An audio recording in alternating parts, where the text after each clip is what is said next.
Boa noite a todos. É a nossa quinta encontro amoroso da ABRAP Mato Grosso do Sul. Hoje a condução será com a psicóloga Maria Menezes e o que a gente passa então para você, Maria, para você começar então o nosso encontro. Boa noite a todos. Os que estão aqui chegaram depois e os que vão nos ver depois, tá bom? Boa noite a todos. Agradeço a Edna pelas palavras maravilhosas dessa oração, foi muito linda. E a gente vai perceber ao longo do estudo de hoje que o tema fala também dessa questão da prece, né? De alguma forma ela vai falar também desse assunto. Então, assim, foi bem legal, assim, um assunto vai casar com o outro, né? Então, vamos lá, vou começar aqui. Nós estamos estudando esse livro, né? O Momentos de Saúde e Consciência. Hoje nós vamos estudar o capítulo 3 e o capítulo 4. Tá? No capítulo 3, espera aí que eu vou dar uma olhada que eu não estou conseguindo ver vocês. Deixa eu ver como é que eu faço para ver vocês aqui. Vocês estão vendo a... Não, Maria, ainda não. Tem que compartilhar a tela, tá? Compartilhar. Isso, agora vai aparecer. Agora eu quero ver vocês aqui no cantinho para eu não ficar vendo só a tela. Tá. Então, é esse livro, né, que nós estamos estudando. Capítulo 3 e 4 hoje nós vamos estudar. Momentos de saúde e consciência. Se você quiser lá naquele, como chama? Na tacinha, fica... Comentar aqui, né? Tá. Isso, aí. Ok. Deixa eu ver, aí eu só preciso passar aqui. Bom, no capítulo 3, ela vai falar de fenômenos renovadores. E o que ela vem chamar isso de fenômeno renovador? É o processo de mudança, né? Então, ela começa dizendo, nesse capítulo, que a vida é um incessante mecanismo de transformações, né? Nada é inalterável, né? A mudança é um fenômeno natural do processo renovador. Tudo quanto não se renova, morre, impondo um normal efeito de desenvolvimento. O repouso é uma interpretação equivocada em torno de ocorrências não detectadas. Então, a ilusão que nós temos de estar estacionados, ou de estar parados, ou de estar acomodados em alguma situação de não mudança, ela vem dizer que é um equívoco. Na verdade, a gente não está percebendo a mudança que está ocorrendo, porque o tempo todo tudo está em transformação, né? E nós não temos como mudar o curso dessas transformações, né? Todo o planeta se transforma, todo o universo se transforma o tempo todo, e nós também necessitamos dessa transformação o tempo todo, né? Então, desse modo, as emoções, organizações fisiológicas, comportamentos humanos encontram-se sujeitos aos imperativos das alterações necessárias, variando de acordo com a ocorrência, circunstâncias ou ocasiões. Ou seja, nossa parte psíquica ou biológica, nós também estamos o tempo todo mudando. E como a gente já viu em capítulos anteriores, esses processos de mudança causam um pouco de sofrimento, porque a gente tem uma vontade, né, acomodada de ficar nessa ilusão de que a gente quer ficar parado, a gente não quer mudar muito, né?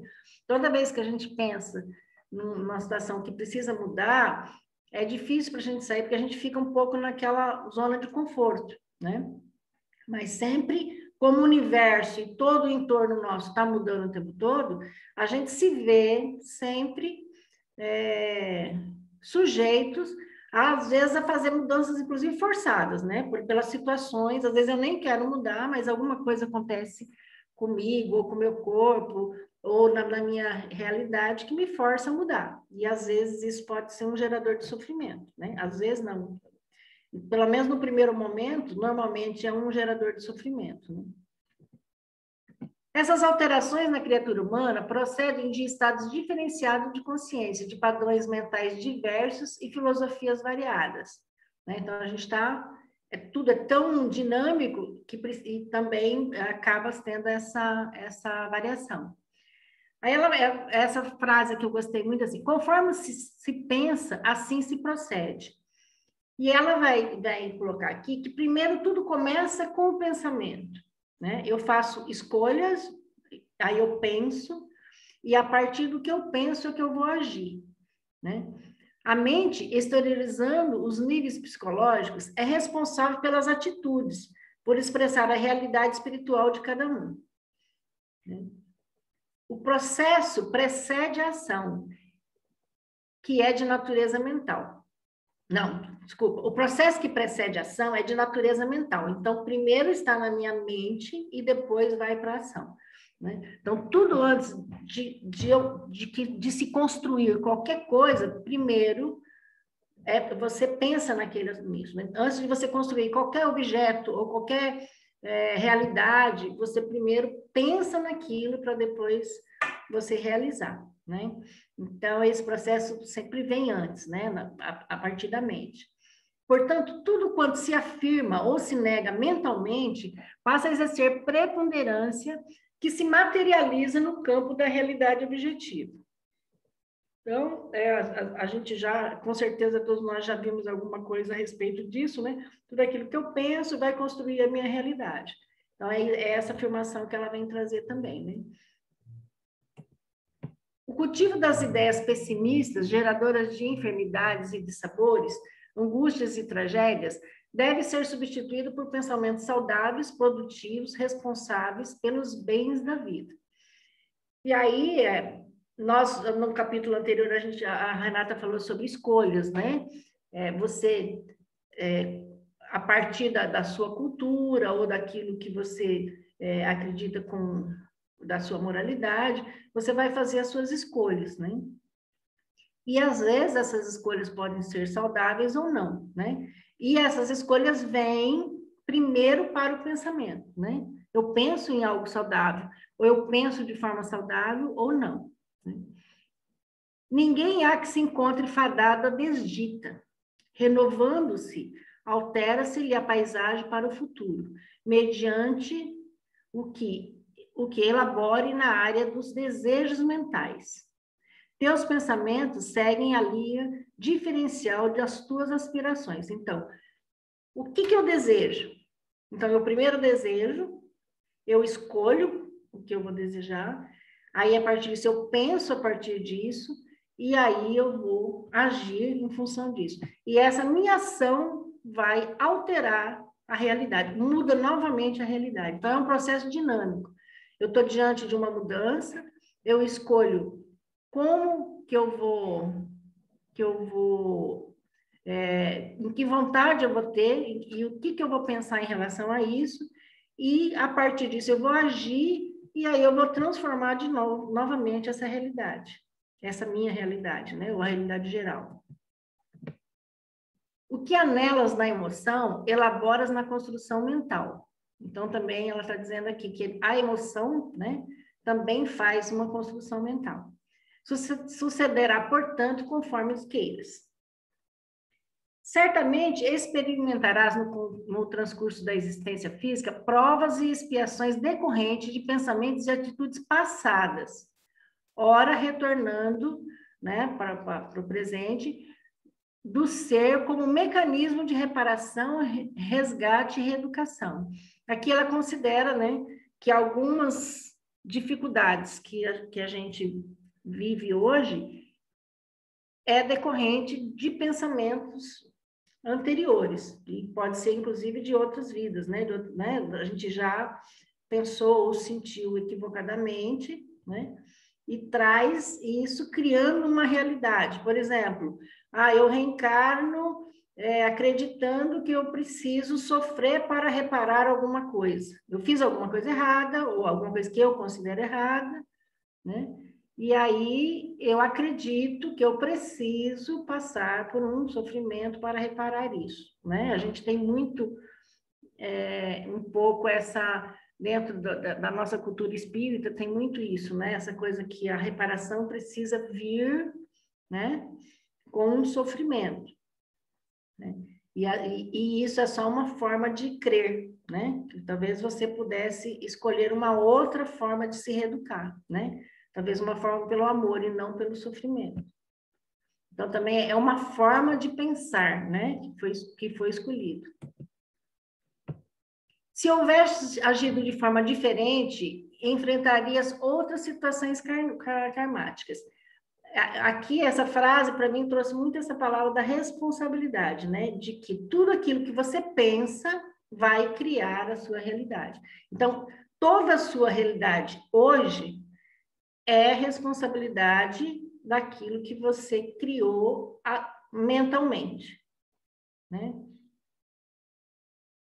Então, é uma responsabilidade sua e não dá para responsabilizar outra pessoa pelas coisas.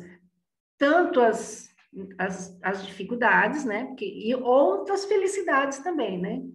Tudo aquilo que eu criei de positivo, eu vou colher como positivo, assim, porque eu construí essa realidade positiva.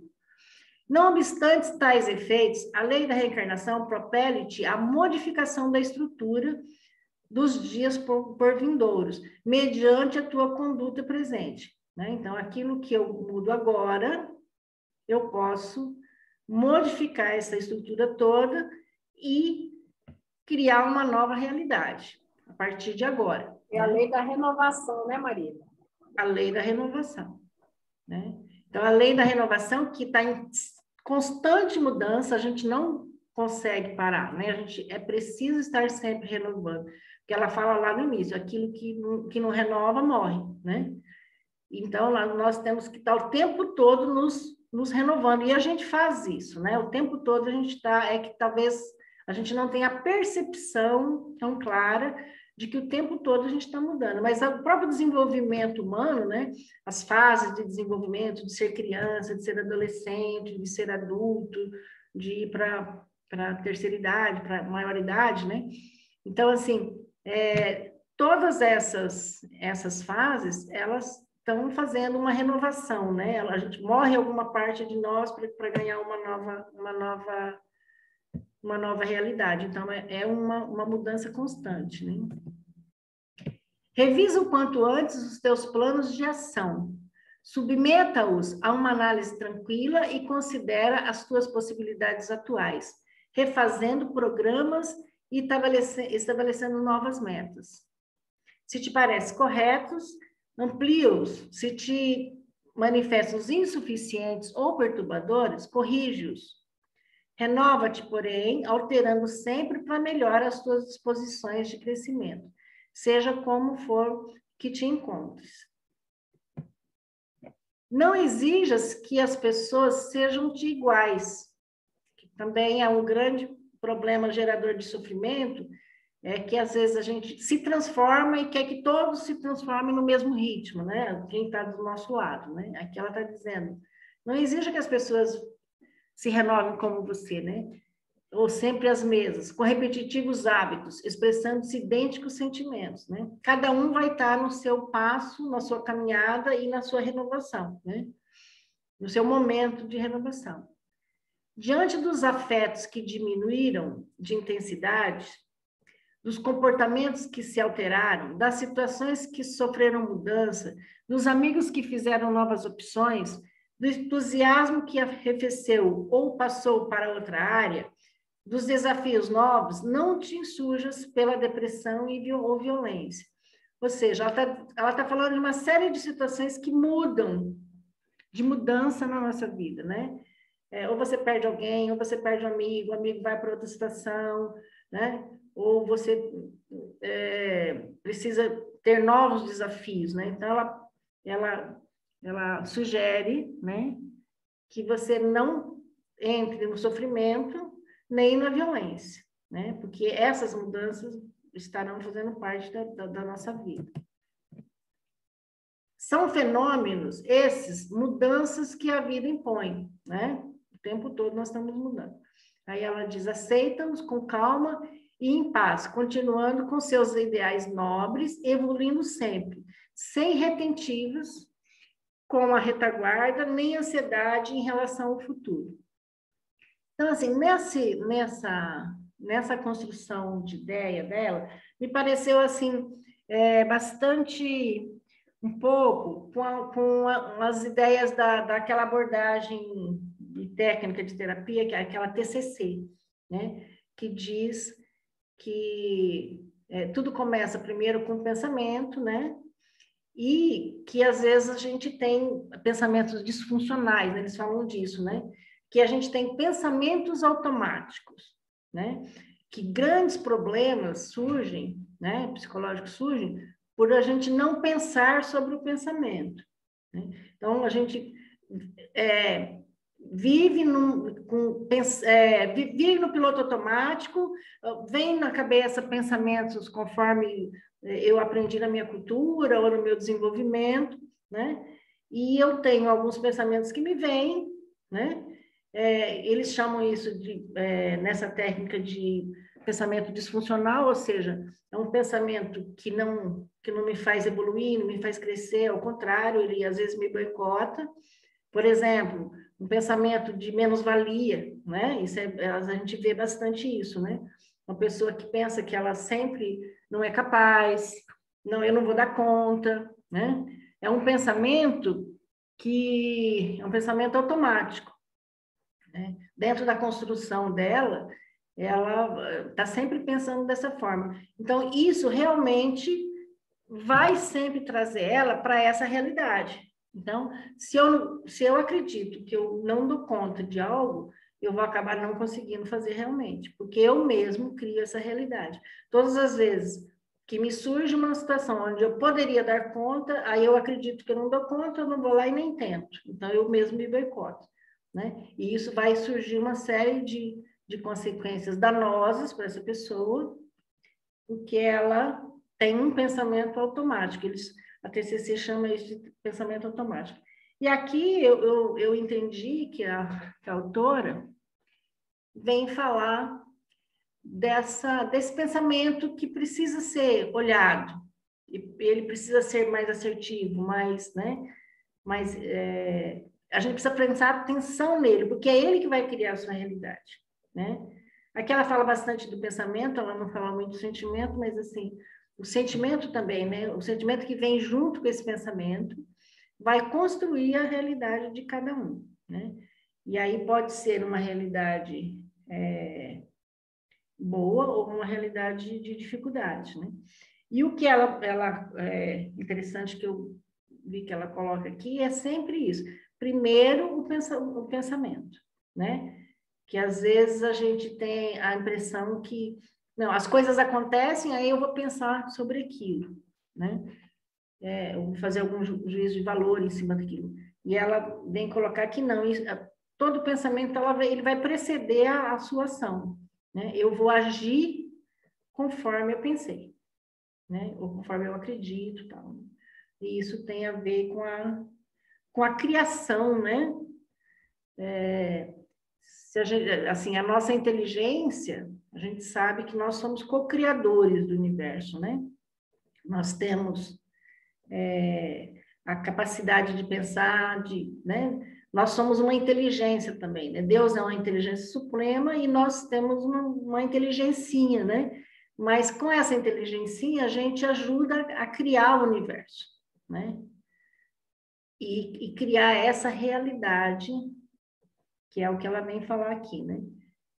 A gente cria nossa realidade também, tanto a minha realidade pessoal como a realidade coletiva, né? Então, esse primeiro capítulo, ela teoriza um pouco essa questão aí do pensamento, né? E aí eu entendi um pouco assim, não sei se alguém quer contribuir com mais alguma coisa.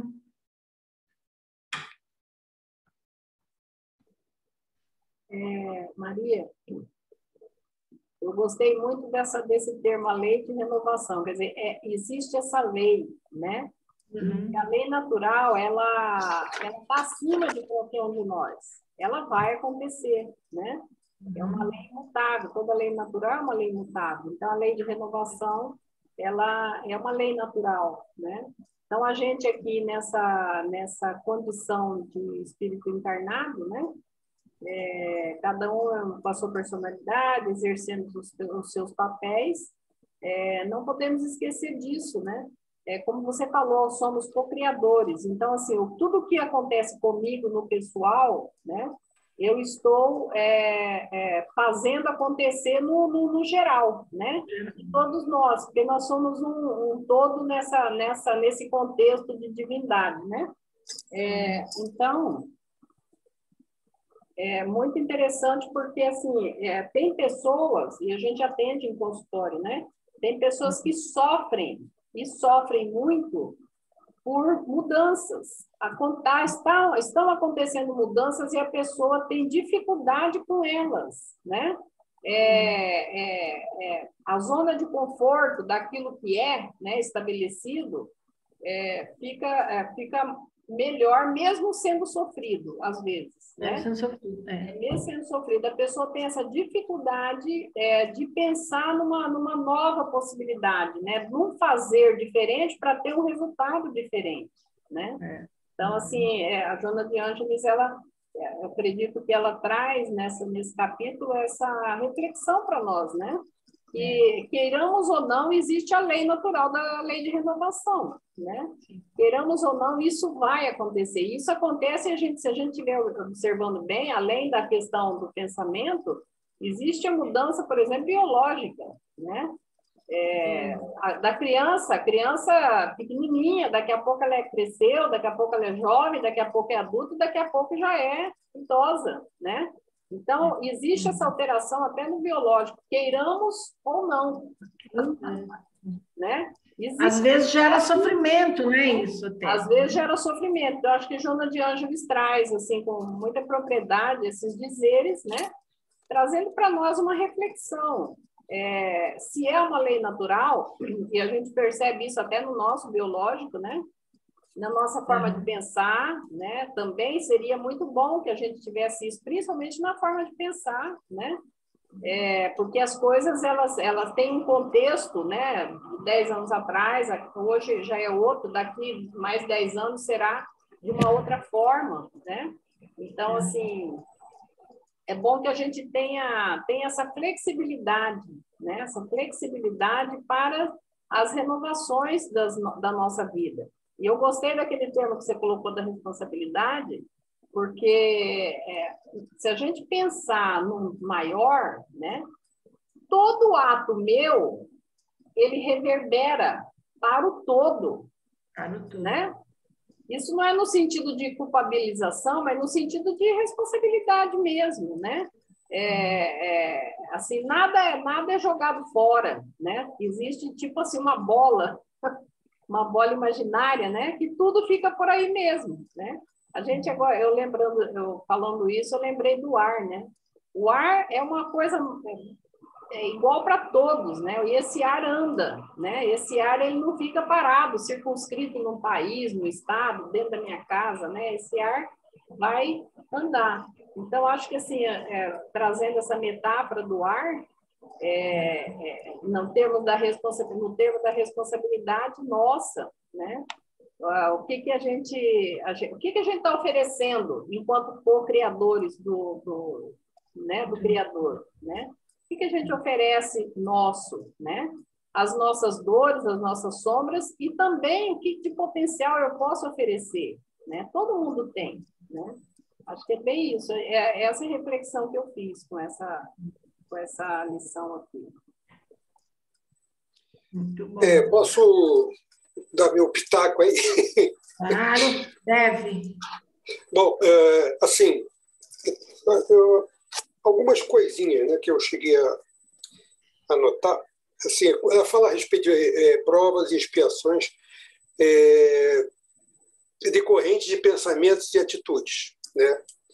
E que isso normalmente se redunda em sofrimentos que as pessoas precisam passar para poder corrigir ou ajustar alguma coisa.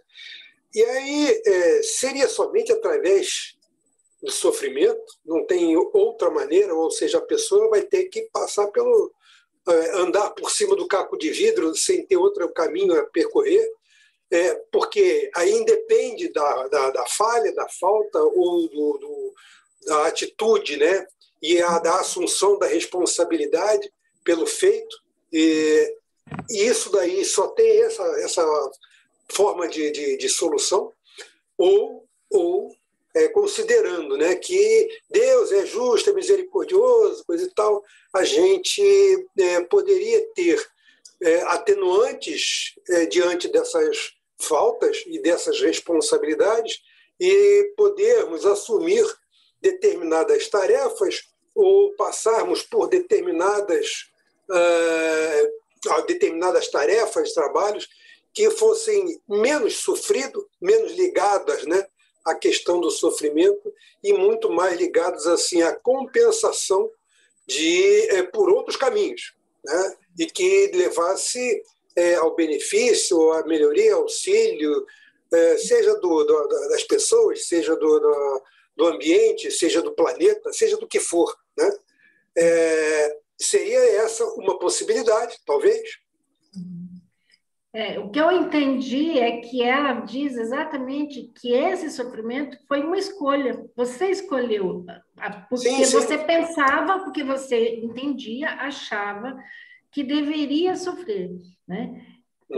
Mas, assim, fica incoerente, né? O ideal seria que você escolhesse não sofrer, porque quando você sofre, você gera sofrimento. O sofrimento acaba gerando sofrimento, energia de sofrimento, né? Se você através do que você deseja e pensa e sente, você troca essa forma de pensar, e aí pensar no positivo, que é isso que você está colocando, eu entendo assim. Então, eu vou acreditar que eu vou me renovar pelo amor, pela caridade, pela compaixão, e não mais pelo sofrimento. Eu entendi que ela diz que alguns sofrimentos nossos foram escolhas lá de trás ainda, né? Mas ela convida você a trocar isso, né, para uma coisa mais elevada do que simplesmente sofrer. Senão a gente vai ficar naquele sofrimento. E é isso que a gente estava falando. Às vezes, no nosso meio da cultura espírita, a gente ainda vê muita gente acreditando no sofrimento, né? Ainda acreditando no sofrimento, porque entende, né, equivocadamente que esse sofrer vai eliminar o sofrimento anterior, o que provocou, o que a pessoa provocou lá atrás, né? Então, eu provoquei um sofrimento, então eu vou sofrer também para eliminar o sofrimento, né? Quando eu poderia eleger coisas mais nobres, né? Através do amor. A gente sabe que previamente, né, ao nosso momento, né, da reencarnação, a gente participa de todo o processo, né, da programação a ser cumprida durante a reencarnação que deverá acontecer. E nós fazemos parte disso, inclusive das escolhas, né? Eu acredito até que o primeiro pensamento que possa ocorrer é dizer, eu não quero sofrer, né? Mas deve haver algum arrazoado, né, em termos dessa discussão prévia que acontece, e quando são apresentadas exatamente as razões e os motivos que podem, né, provocar ou assim, ser necessário que aquele sofrimento possa, mesmo que minimizado, né, possa ser necessário que ele ocorra, né, que ele venha a ser cumprido. Talvez seja essa mais ou menos o caminho. Eu vou citar um exemplo, tá, da questão da reparação de uma forma mais benéfica, mais produtiva, né? Pegando o gancho aí da planejamento reencarnatório. Então, por exemplo, eu sou uma pessoa, foi um médico, tá, cirurgião, que falou isso aí, nunca mais esqueci. Eu sou uma pessoa que tirei o pescoço aí, tirei a cabeça de muita gente aí em eras passadas, né? Então, ou eu posso vir e alguém vai tirar a minha cabeça, que é uma cabeça só, né?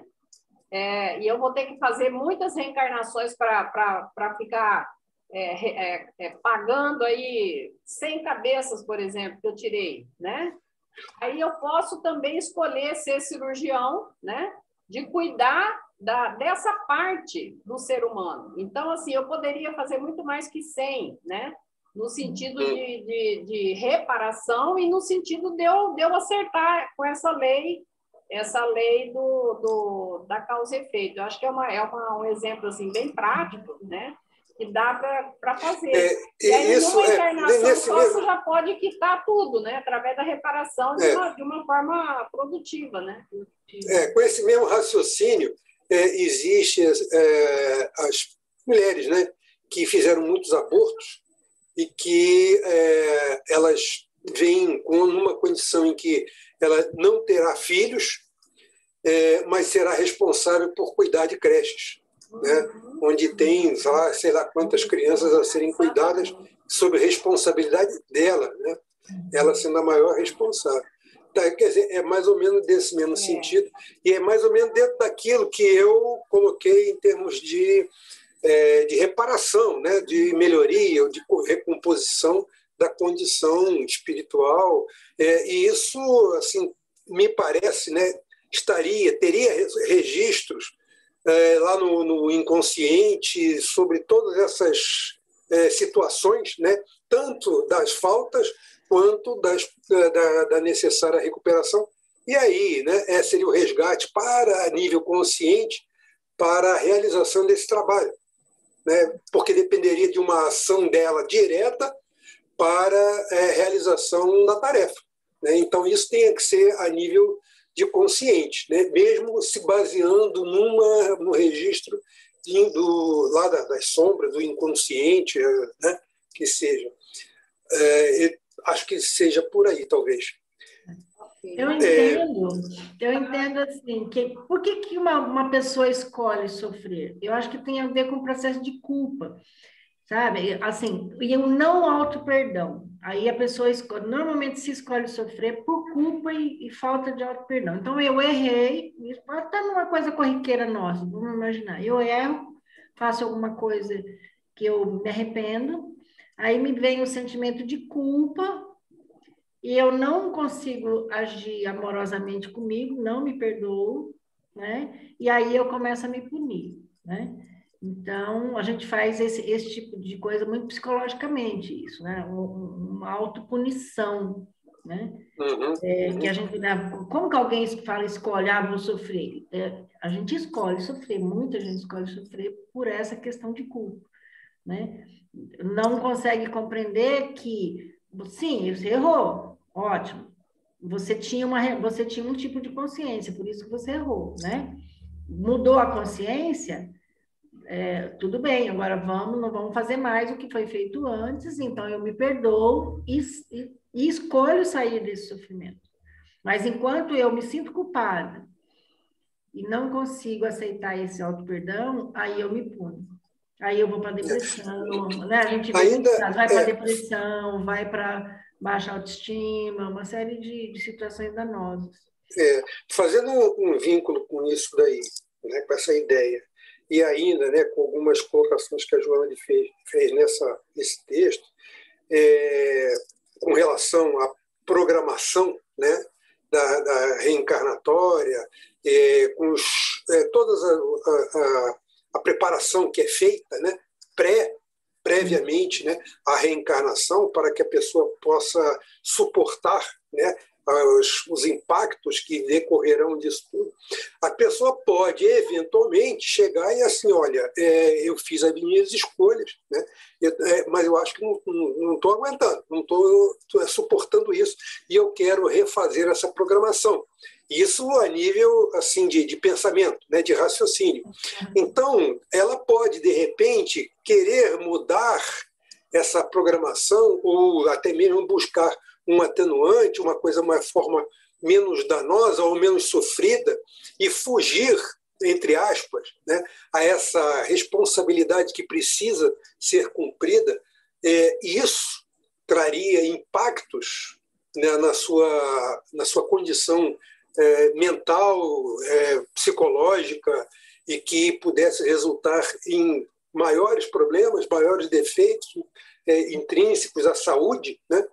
E que possam, de repente, falar assim, olha, sinto muito, mas isso não deu, né? Eu tentei, mas não consegui.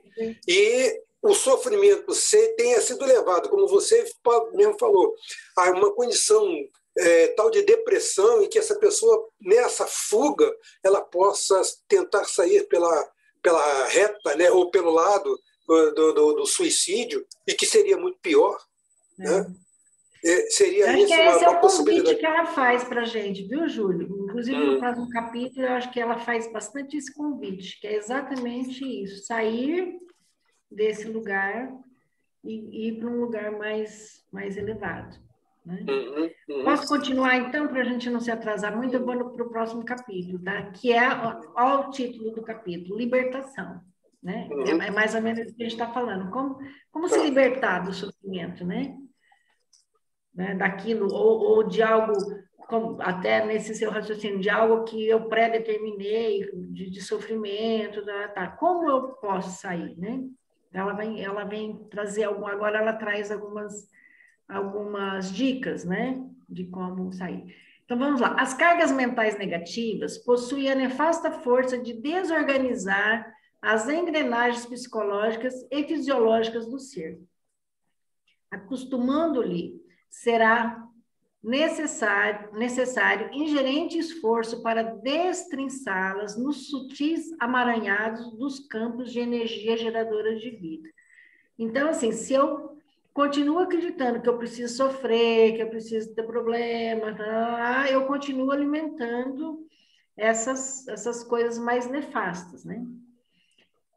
Recordações desagradáveis, pensamentos perturbadores, ideias viciosas, frases deprimentes de ontem, ressumam como necessidade de queixas, ressentimentos guardados, iras conservadas, depreciação de si mesmo, desamor, num conjunto de ingredientes destrutivos que terminam por desorganizar o ser que se lhe permite vitimar. Então, aqui também a gente vê muito isso em sofrimento psicológico, pessoas que querem ou que estão nesse lugar, né? De guardar ressentimento, de guardar a tal tempo, né? Irado com as outras pessoas, questão de se depreciar, né? Desamor, né? Então, assim, tudo, essas recordações desagradáveis, são pensamentos e sentimentos, né, que vão tirando a nossa energia e deixando você numa situação de mais sofrimento. Não se pode evitar haver nascido em um lar agressivo, entre pessoas hostis, sob injunções morais e socioeconômicas penosas. Tal acontecimento faz parte do passado, e as lamentações somente o complicam em vez de eliminar. Então, ela vai dizer, o passado aconteceu, tá ali, a realidade é essa, né? Como é que a gente vai se portar diante dessa realidade? Submeter-se às reminiscências deploráveis torna-se uma forma de infeliz masoquismo, que vitaliza o que não tem como se eliminar. Se eu já aconteceu, aquele passado já sofreu, já nasci com problema, minha mãe era difícil, meu pai também, né, no passado. Se eu ficar sempre com esse pensamento, ou trazendo isso para o presente, é algo que não tem mais como mudar, né? Mas ela chama isso de infeliz masoquismo. Eu continuo no sofrimento, me proporcionando um alto sofrimento, né? Embora você tenha recursos para poder sobrepô-las ou esquecê-las, mas às vezes a gente faz essa escolha, né? Por alguma coisa, né? Assim, ou por estar no piloto automático, ou por alguma situação que leva a isso, né? A gente sabe também que não é tão fácil assim, né? Às vezes a gente está no piloto automático de só pensar negativamente, né? Mas eu fico nesse lugar que é masoquista, né? Ninguém está me fazendo sofrer, quem está fazendo sou eu mesmo, né? Toda vez que alguém se apoia na autocompaixão diante do insucesso da existência planetária, acomoda-se ao sucedido. Eu não estou conseguindo ver tudo aqui. E Preservam. Preservam ao conformismo. Faz-se, então, inadiável a decisão para ser feliz, revertendo o ocorrido. Então, assim, a decisão de ser feliz ou não, ela vem colocar que está nas nossas mãos, né? Acho que foi até na aula passada que acho que a Renata fez essa pergunta, né? O que é que eu estou fazendo para construir a minha felicidade hoje, né? O que que eu faço para ser feliz hoje, né? Embora eu possa ter todo um contexto de dificuldade, né? Vamos pegar hoje, né? Nós estamos num contexto de dificuldade, mas como que eu vou olhar para toda essa dificuldade, né? Ou eu fico na lamentação, ou eu escolho ser feliz dentro da realidade que está aí, né? Não tem outra realidade. Aqui tem essa, né? O que eu posso é mudar a minha forma de pensar para alterar essa realidade, mas agora ela está ali. A reencarnação conduziu-te é um lar, né? Um lar que consideras inadequado para o teu progresso e que te faz sofrer. A gente estava falando sobre isso, né? Talvez tu mesmo haja elegido para adaptar-se desde cedo ao processo reparador. Cada um se vincula aos seres que necessita para a evolução. Permanecer, porém, ergastulado a esses eventos afligentes é atitude acomodatícia com o negativo e perturbador, quando se dispõe de valiosos meios para a libertação. Então, aqui, você pode ter já se vinculado, mas você não deve estar acomodado, né? Ela vai chamar que essa é uma atitude acomodada, né? Quando você pode mudar isso. Os problemas existem para ser solucionados. Dificuldades são testes para desviar os valores latentes do conhecimento, da capacidade de luta de cada um, né? A gente pode pegar o que nós estamos vivendo hoje no contexto mundial, né? Nós estamos vivendo uma grande dificuldade, né? Que foi desafiador para todo mundo, em todas as áreas, todas as classes sociais, e o tanto de benefícios que está vindo em relação a isso, né? Na área de comunicação, tudo foi um grande desafio que talvez a gente não tivesse desenvolvido se a gente não tivesse tido essa dificuldade, né? Então, trazendo também para o pessoal a mesma coisa.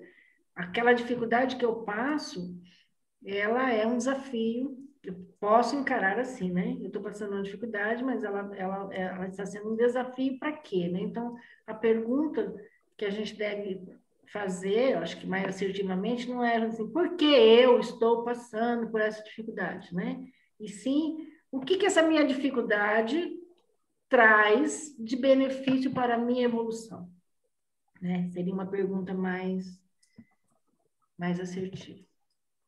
Se preferes a autopiedade, ninguém pode te ajudar.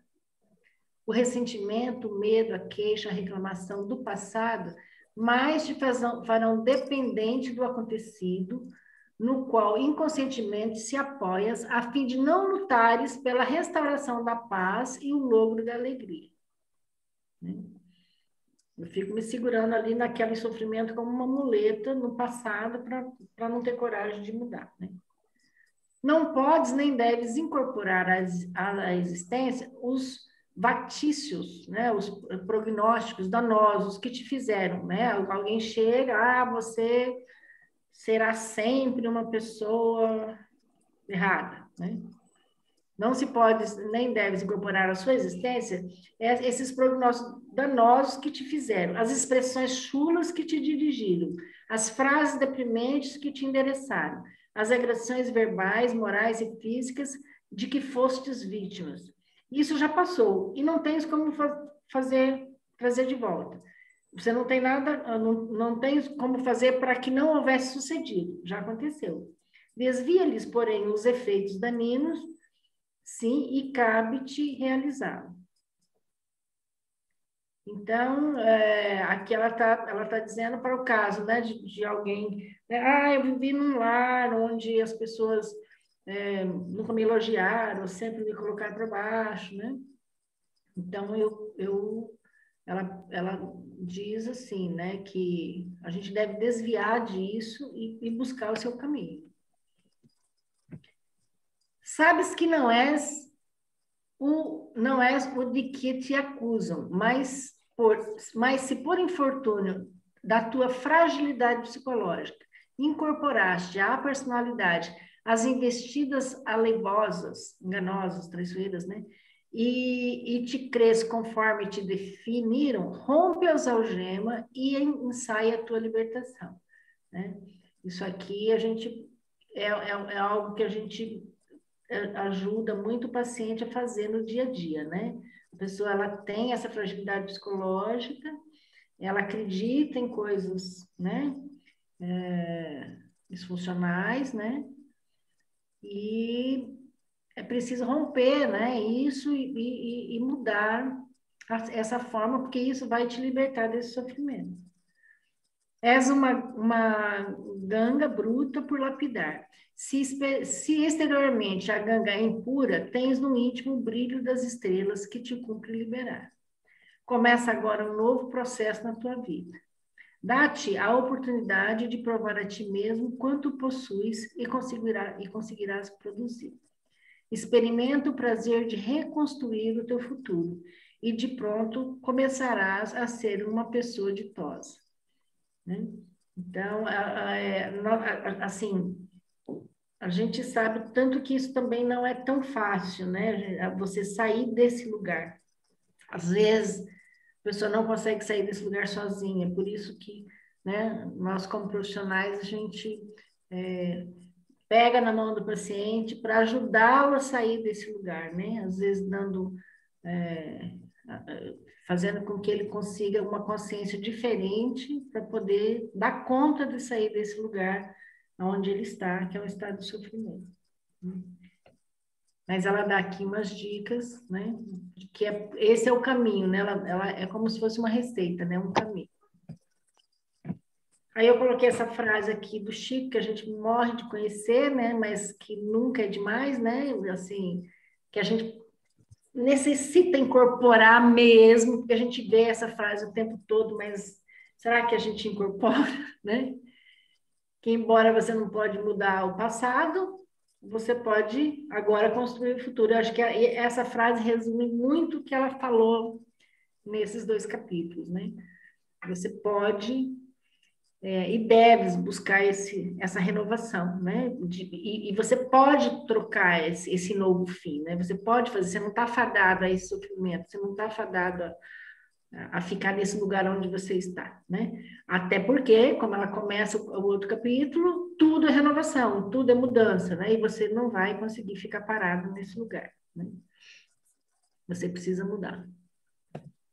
E aí ela coloca no final umas frases que eu trouxe, que eu coloquei aqui até como um pensamento, é uma oração, é um mantra, mas é uma oração também, como ela dá algumas frases que seria para você repetir, né, como um mantra, que vai tirar você desse lugar. E aí a oração, eu entendo muito isso, a Edna até trouxe o tema da oração hoje, que a oração é algo que nos tira desse lugar, né? Desse lugar de sofrimento, porque a partir do momento que eu me predisponho a pensar e sentir algo mais elevado, que é o caso da oração, quando eu vou fazer uma oração, eu estou me predispondo, eu estou escolhendo sair daquele pensamento que pode estar confuso e ir para algo, um pensamento, um sentimento, ou uma frase, ou alguma coisa mais elevada que vai me tirar daquele lugar de sofrimento e proporcionar uma elevação para o ser, né? Para aquilo. Então, assim, que é o poder da oração. Né? E porque ninguém faz uma oração sem querer fazer, né? Estou com raiva, então vou fazer oração porque eu estou com raiva. Não, você faz oração porque você escolhe algo melhor, você quer algo melhor. Né? Então, É um desejo de estar, fazer uma oração é um desejo de estar num lugar mais elevado do que eu realmente estou. Eu estou aqui agora, então eu quero alcançar uma divindade, eu quero alcançar um outro estado mental, né? Aí ela coloca aqui algumas frases, né? O auxílio divino invade-me durante o dia da minha vida e me encoraja, né? Imagina você fazendo isso, fazendo essa afirmativa, né? Como uma ação. Empenho-me em abandonar a acomodação e o desânimo, revigorando-me na prece e trabalhando pela conquista de recursos superiores. As sombras que me envolvem permanecem porque eu as sustento com o pensamento. Então, vamos mudar. Eu serei o sol de esforço pessoal e banhado pela luz divina, restaurar-me-ei sendo feliz. Então, ela traz essas frases, mas a gente sabe que você pode criar N frases, né?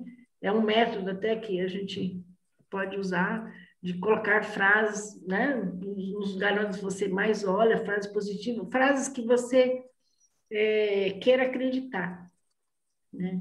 Porque aí a mente começa a acreditar naquilo. Então, é mais ou menos assim que eu entendi tudo que ela quer dizer, assim.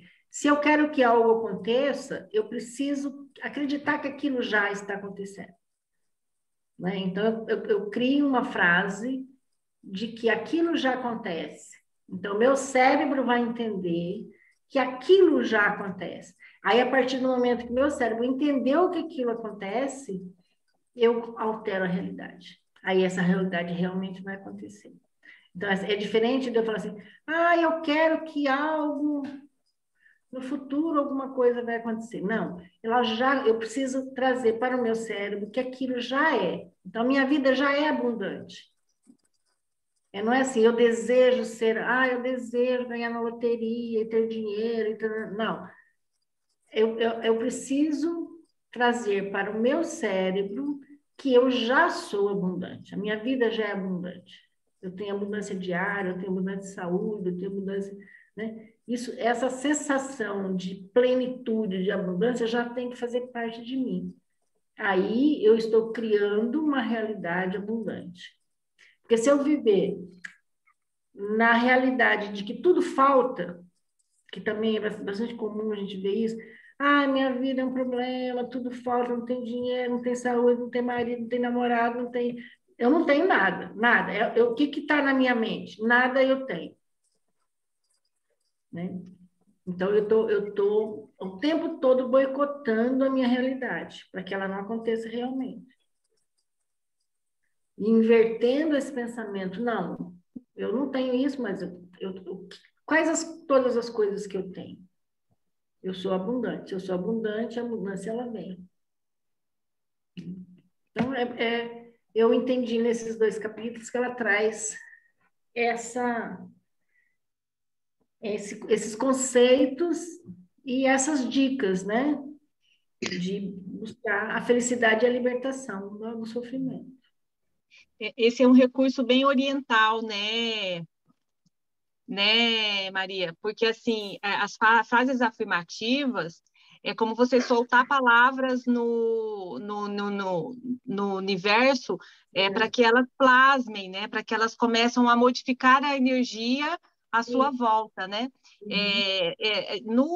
Na religião oriental, principalmente budista, você vai visitar os templos, eles têm lá uns lugares em que eles têm umas rodas que ficam girando, e aquelas rodas elas giram 24 horas o tempo todo, elas têm frases, como mantras, como essas frases da Joana, né? Porque eles acreditam que essas frases, elas vão imantando o ambiente, né? E vão contribuindo com a melhora energética que reflete na saúde mental, na saúde orgânica, na saúde física, e que vem a melhorar aquele princípio lá no começo, quando você começou a falar sobre a questão do pensamento. Sim. Assim, boa noite. Isso. Eu entendo realmente assim, Renata, né? Porque a partir do momento que eu vejo uma frase, eu afirmei alguma coisa, aquilo entrou no meu pensamento, você concorda? Entrou na minha consciência aquilo. E a partir do momento que aquilo se tornou consciente para mim, eu vou criar essa realidade. Porque é a minha mente que vai criar a realidade. Né? Quem constrói a realidade do mundo? Deus, através do quê? Da inteligência e da consciência dele. Ele constrói tudo, esse universo extremamente complexo que a gente sabe, é uma inteligência extremamente capaz para fazer tudo isso. Mas nós temos também essa capacidade pequenininha de estar, né, através daquilo que me veio à consciência, eu transformar isso em realidade. E aí, esses mantras, essas afirmações, eu entendo isso, assim, elas mudam a realidade da gente, sim, né? E é simples assim, não é tão complicado, é que a gente tende a querer acreditar pro outro lado, né? Que não, que... Fala, Fátima. Oi, Fátima. Oi, gente, boa noite. Eu estava ouvindo, tá? Agora que nós chegamos em casa aqui, eu estava ouvindo a Maria e estava assim pensando como é legal a gente entender a Joana de uma forma tão coerente nos seus ensinamentos, né? Nas dicas que ela dá para a gente. E me chamou a atenção a parte que a Maria estava comentando da gente alimentar ou não a ideia, né? Você é aquela história do lobo, né? E quantas Joanas eu já tive na minha vida, né? Então é só motivos mesmo para agradecer, né?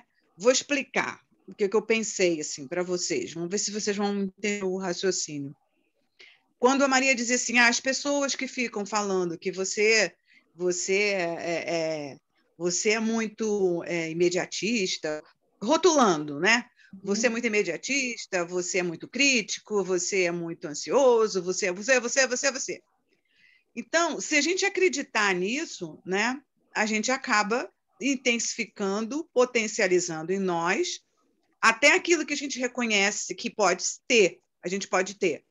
Mas se a gente sensibilizar com as pessoas que estão ao nosso redor, identificar essas pessoas, as pessoas que sim.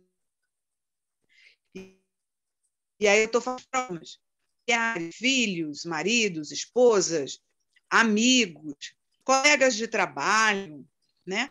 Que hoje a gente não é mais assim um leigo. Né? Acho que qualquer pessoa que tem assim, que a pessoa está tão falado, está tão comentado as teorias da psicologia, do comportamento humano, isso é tão abordado até na mídia, nas mídias das eletrônicas, enfim, que eu não sei se eu fui entendendo que essas pessoas, quando elas, poxa, larga a mão de ficar triste. Você já reparou que você vai lá, volta e fala que você está triste? Não. Então, gente, dessas pessoas, eu sei que isso é muito difícil, tá, gente? Eu não estou falando que isso é fácil, não. Tá? Ao invés de a gente se afastar dessas pessoas, a gente pode trocar a chave e entender assim, se essa pessoa está falando isso de mim, realmente está exagerando a dose, né? Então, quando a gente interpreta essas pessoas, no meu entender, dessa forma, e aí eu digo assim, poxa, que legal, né? As pessoas com as quais a gente convive, elas são instrumentos para que a gente possa se autoconhecer. Eu quero concluir que o autoconhecimento, ele não é, como eu estava pensando aí há algum certo tempo, que ele é um processo solitário. Não, senão a gente não precisava de um psicólogo, de um psicanalista. Não. Na hora de decidir, sim. Quem auxilia a pessoa, o espírito lá, né, em evolução, é outro que está com a gente. Outro é um... Como é que eu posso dizer? Aí me ajudem na palavra. É um instrumento. Espelho. Né? Um espelho. Isso, Maria, um espelho. Exatamente. Olhou a palavra, nada como falar com quem entende, com quem sabe. É um espelho. Porque se você enxergar o outro como espelho, você vai, de uma forma bem, bem sutil, talvez bem mais sabida, bem sábia, né? De entender que aquilo que você vê no outro que você não gosta, é melhor você não repetir. Fui clara? Que eu entendi, Maria, essas diquinhas da Joana, na realidade, se a gente começar a linkar com o nosso dia, com as dificuldades, com os sentimentos, a gente sai da monoideia, de marcar passo na monoideia, que é um mundo que está de cabeça para baixo. Eu não, eu estou bem, bem equilibrada, bem ótima, bem excelente. O mundo é que está. A gente começa a ter uma outra visão, né? Tem uma outra interpretação do sofrimento, né? Mas isso aí, de repente, não seria você negar uma evidência Não, e aí funcionar como uma porta de saída? Não, ao contrário, porque se eu tive lá, voltar lá na minha infância, né? Eu órfã e 2 anos depois com uma madrasta. Se a minha madrasta ela era uma pessoa que me criticava muito, porque ela era uma educadora, ela não tinha teorias pedagógicas para me educar, né? Ela ia do jeito que ela entendia que estava certo. Então, quando ela insistia, você não penteia esse cabelo tão grande, vamos cortar o cabelo. Não, esse cabelo vai pegar piolho, né? Ela entrou na minha vida, eu tinha 11 para 12 anos. Vai pegar piolho nas... Então, o jeito que eu comecei a interpretar as coisas que a minha madrasta falava para mim não foi um jeito assim que eu comecei a ficar com raiva dela, com vontade de fugir de casa, de não querer mais ficar naquela companhia. Não, eu fui processando aquilo de uma forma não agressiva, diferentemente do meu irmão, que meu irmão ficou com muita raiva. Meu irmão é 4 anos mais velho do que eu. Meu irmão ia nutrindo uma raiva, uma aversão, sabe, ela não é minha mãe, ela não pode fazer isso com a gente. Ele queria ainda me levar na história. Mas, assim, eu ia acessando as recomendações. Aí eu não sei, Júlia. Fugir, que você falou, é uma forma de mascarar isso? Seria assim, você reduzir a questão, o problema, a dificuldade a um ponto tal que você simplesmente passasse a ignorá-lo como uma realidade. E aí você passaria, bom, eu já estou livre disso, agora tudo bem. E na realidade você não se livrou, você simplesmente internalizou e botou a tampa em cima.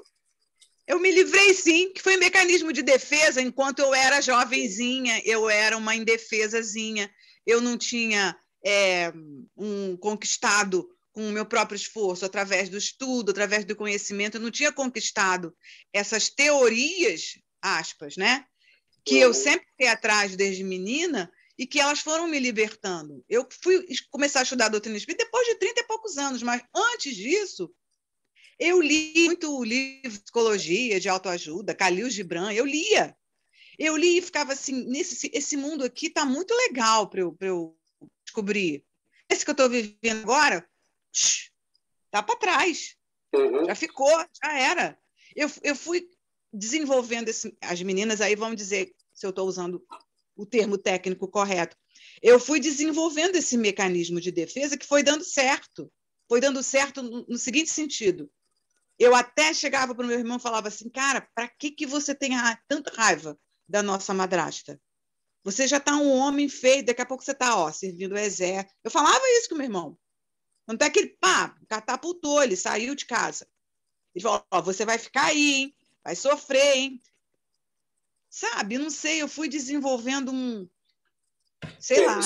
Isso aí tem uma outra coisa, também que já foi explorado pela Joana de Ângeles, em relação a você considerar determinado problema ou dificuldade, atribuir valor superior àquilo que realmente existe em termos de problema, né? Então você supervaloriza a dificuldade, o problema, e minimiza as outras boas coisas. E aí você está revertendo esse parâmetro, ou essa decisão, esse encaminhamento, fazendo aquilo ali tudo existe, mas naquilo ali não é a minha razão de vida e nem vou me pautar por ali como a minha razão de viver. Eu tenho outras prioridades, vou eleger outras prioridades e vou valorizá-las muito mais, que coisas que têm efetivamente a ver comigo, né? Com a minha projeção de vida, com a minha decisão, né, de seguir em frente e conquistar meu espaço e ser feliz mais à frente, né? De repente é uma coisa por aí, não sei. Eu acho que foi isso que aconteceu Eu acho comigo. que a Fátima, nessa história dela, ela fez o que a Joana está fazendo, e foi boa sua análise, né? Porque ela fez uma coisa invertida. A gente chama o termo técnico de resiliência, né? Ela foi bastante resiliente, né, para poder viver, e aí ela fez exatamente o que a Joana fala, né? Ela deu menos valor para o sofrer, né? E se apegou mais naquilo que ela estava conhecendo, que era uma realidade diferente, é aquilo que ela queria para ela, né? Parece que foi isso. Isso excluía de eu sofrer. Eu sofri pra caramba. Eu dormia chorando. Você só não virava supervalorizou, entendeu? Você não vivia valorizando aquilo. Nesse sentido. Entendi. Eu vejo ainda uma outra coisa aí, quer dizer, porque sou eu, né, para ficar dando pitaco nesse negócio, mas eu vejo assim um outro aspecto, né?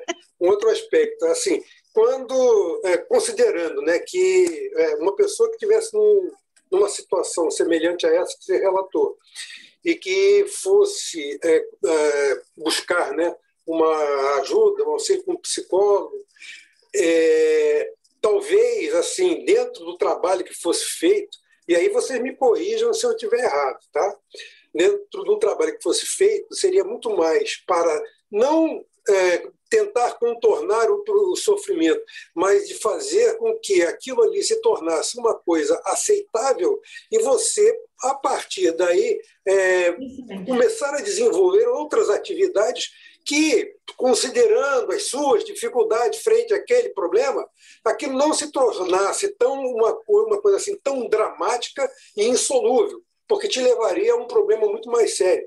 Mas considerar aquilo ali como uma coisa aceitável em determinados aspectos, mas que você virasse o seu foco para um outro caminho, uma outra direção, né? E aí sim você se dedicar e desenvolver as suas atividades buscando exatamente de redimensionar esses dois lados, né, essas duas vertentes, dando maior valor a você, né? Você como pessoa, você como um ser pensante, você com pessoas com desejos e vontades diferentes e superiores àqueles que estavam relacionadas àquele sofrimento, independente do tipo de sofrimento, né? Do que seja. Olha, de repente, você está falando assim, e eu estou lembrando que, olha, gente, eu estou com 65 anos. Virou um diálogo. Eu era uma pré-adolescente. Já que está fazendo aqui a mesinha, tentar completar, as meninas me deixam, assim, para concluir e até ajudá-las no sentido de... Eu tinha 13, 14 anos, né? Estava já percebendo que a minha madrasta fazia aquilo. Posso chegar aqui? Eu não tinha outra coisa para oferecer. E aí, sabe com quem que eu ia me queixar? Eu não sei, vocês têm aí esse dado, melhor do que eu, obviamente, mesmo Oi, vocês dona sendo Zilda, querida. Oi, dona Zilda. Essa daqui é minha mãe, né? Oi, dona mamãe do Júlio. Mas eu já apareci aí, não já? Ô, Júlio, na sua apresentação ela podia estar junto com você, porque ela é junto com você, autora do livro. Sim, ela vai estar presente. Legal. Onde? Foi a senhora que fez essa pessoa falante assim, né? Tá bom. Não, só essa aqui, a Edna. As outras são desconhecidas para a senhora. Quer dizer, eram desconhecidas.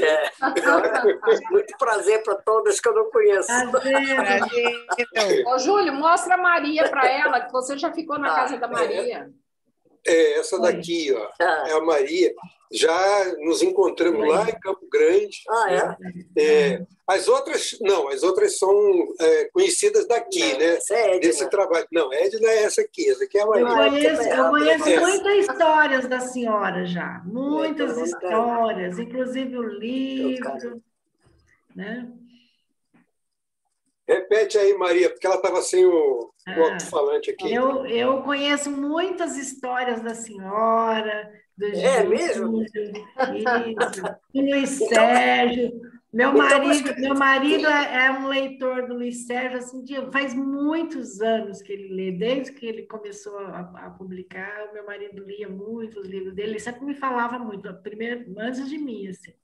Então, a gente conhece muito a sua família, ele conhece o Júlio por Cezinho, ele chama o Júlio de Cezinho. Olha o Cezinho. Por causa do livro, né? Por causa do livro, ele chama o Júlio de Cezinho. Então, assim, a gente, de alguma forma, a gente está bastante ligado com vocês, graças a Deus. É um prazer. E nós é que agradecemos essa recepção de vocês, esse modo aí que vocês têm de se comunicar, é tão bonito isso, né? Não é para todo mundo não, minha filha. Quando ela fizer 100 anos, a gente convida vocês para a festa. Isso, tá logo, logo. Não está longe, não. Tá bom. Deixa então fica aí. Prazer em conhecê-la. Tá, muito obrigada. Beijo, dona Zilda. Um beijo para a senhora. Saúde. Um beijão para todas, tá? Tchau. Também. Então, pronto. Muito bem. Apresentações feitas, vamos continuar aqui. Bonitinho. Tem ainda uns 5 minutinhos ainda, tá? Para vocês terminarem, concluírem o que estavam falando. Consegui te apagar a luz? Não, então é isso. É um mecanismo que a gente... queridas amigas aí, o que querem participar também, contribuir? Sim, eu gostaria de ouvir. Na internet, a mídia, eu gostaria de ouvir, né, o que as nobres, né, psicólogas têm a falar a respeito dessas inúmeras bobagens que a gente falou aqui. Não temos nada a declarar, viu, Júlia? Renata. A Renata já se manifestou, Denilce, a Thelma, a Lídia, a Maria Patrícia. Maria Patrícia não tem jeito, tem que internar. Como é que é? Não entendi. Não tem jeito, Júlio, tem que internar. Ah, com certeza. Já preparei minha maleta aqui para ir. Muito bom. Vamos lá. Quem está aí? Denilce? Hoje eu só estou refletindo, só aprendendo, ouvindo. Nada a declarar. Lídia. Thelma, o Otto é Thelma, tá? Thelma. Thelma. Ela fica com a câmera desligada, a gente não... Cadê a Thelma? Eu estou aqui. É que aqui em casa esse horário é um movimento pique total. Então, para não ter barulhinhos indesejáveis, eu muto aqui, sabe? Vamos lá. Então tá, Maria, acho que tá legal, né? Ver quem é que vai fazer a prece, a gente já pode partir para o encerramento, se não tem mais manifestação, né? Manifestações. Vamos todos exercitar, disciplina para exercitar, né? Bons pensamentos sempre, boas frases, boas coisas construtivas, né? Para a gente construir um mundo melhor, né? Para nós e para os outros, né? É isso. Então, eu vou parar a gravação para a gente fazer a prece de encerramento, tá certo? Pode ser? Boa noite a todos.